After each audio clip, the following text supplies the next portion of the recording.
MLC Varanasi खंड शिक्षक लाल बिहारी यादव पत्रकारों से रूबरू हुए। उत्तर प्रदेश माध्यमिक शिक्षक संघ वित्तविहीन ग्रुप एमएलसी वाराणसी खंड शिक्षक लाल बिहारी यादव ने पत्रकारों से रूबरू होते हुए कहा कि भारतीय जनता पार्टी की सरकार शिक्षक विरोधी है। सदन में जो बजट आया है उसमें वित्तविहीन विद्यालयों के शिक्षकों के लिए कोई व्यवस्था नहीं है, जबकि सदन में प्रदेश के 21,000 वित्तविहीन विद्यालयों में कार्यरत शिक्षकों एवं कर्मचारियों की समस्याओं को मजबूती से उठाया गया था।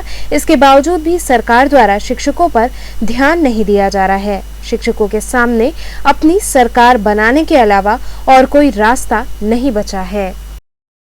देखिए, इस प्रेस वार्ता के माध्यम से हम प्रदेश की सरकार को वित्तविहीन विद्यालय में पढ़ाने वाले जो शिक्षक हैं, जो माध्यमिक शिक्षा में 80% भागीदारी देते हैं, उनकी आर्थिक स्थिति, उनकी माली हालत इतनी खराब है कि वह अपना जीवन यापन करना उनका दूभर हो गया।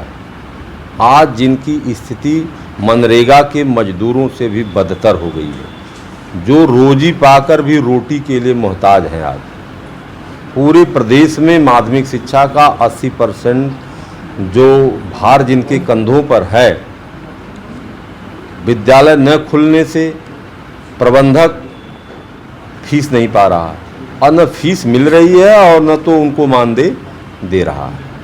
इसलिए शिक्षक एकदम भूखमरी की कगार पर है। इस पर कई पत्र हम लोगों ने सरकार को दिया, हमारे संगठन ने ज्ञापन भी सभी जिलाधिकारियों को भी दिया, लेकिन सरकार तनिक भी ध्यान नहीं दे रही है। हम सरकार को आप लोगों के माध्यम से, इस मीडिया के माध्यम से हम यह आग्रह करना चाहते हैं कि पूरे प्रदेश के जो वित्तविहीन विद्यालय के शिक्षक हैं, उनको सरकार जो है मानदेय की व्यवस्था करे ताकि वह जिंदा रह सकें।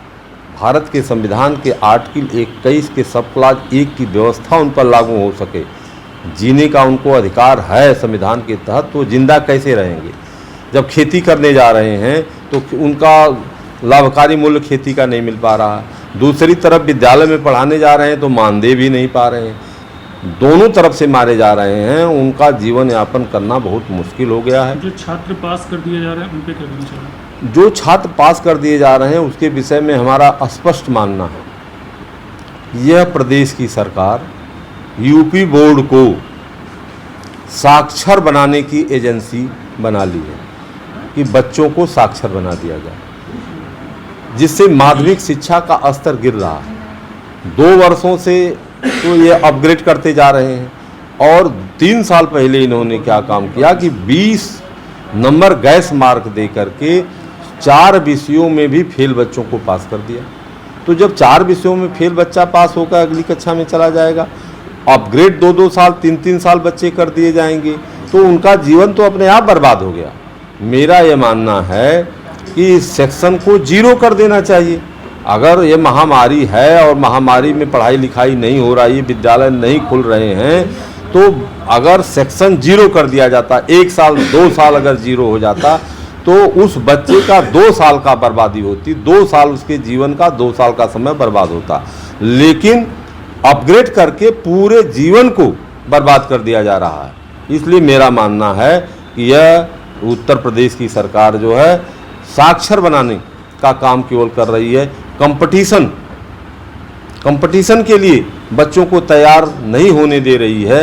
ये जो गांव गरीब किसान मजदूर के बच्चे हैं, उनको शिक्षा से वंचित करने का, कंपटीशन में न वे खड़ा हों, इसकी एक बहुत बड़ी साजिश है। ये बड़े लोगों के बच्चे जो CBSE में पढ़ते हैं, अन्य विद्यालयों में पढ़ते हैं, उनके पास तो संसाधन है, वह तो अपने संसाधन से, लैपटॉप से, वो मोबाइल से, वह तो घर बैठ कर के शिक्षा ले रहे हैं।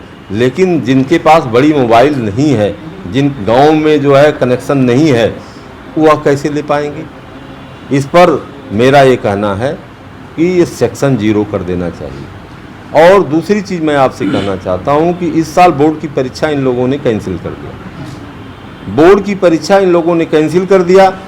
2 अरब 54 करोड़ रुपया लगभग 58 लाख बच्चों से इन लोगों ने जो है हाई स्कूल का 501 रुपये के हिसाब से, इंटरमीडिएट का 601 रुपये के हिसाब से शुल्क वसूला था, जिससे 2 अरब 54 करोड़ कुछ रुपये जो है इनके खाते में गए। और वह गरीब बच्चों के पैसे हैं, गरीब अभिभावकों के बच्चे हैं, जो गांव किसान खेती करने वाला है, तो उस पैसे को तो वापस कर देना चाहिए। उस पैसे को वापस कर देते, या उस पैसे से उन जो भूखमरी के कगार पर शिक्षक है उसको वापस कर देते जो है। लेकिन उस सरकार वह पैसे को क्या करना चाहती है, इनका कोई अभी तक स्पष्टीकरण नहीं आया।